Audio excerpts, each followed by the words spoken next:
સોમનાથ મંદિર નજીક આવેલ પ્રવાસ પાટણના રસ્તાઓ બંધ કરાતા સ્થાનિકોમાં આક્રોશ ફેલાયો છે। સ્થાનિકોએ સોમનાથના કોંગ્રેસ પક્ષના ધારાસભ્ય વિમલ ચુડાસમાને ગાંધીનગર ખાતે જાણ કરી હતી।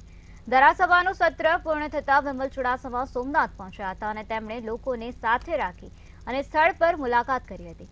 નાના વેપારીઓ માટે જો ઉકેલ ન આવે તો આંદોલન અને ઉપવાસ કરવાની પણ તૈયારી બતાવી હતી।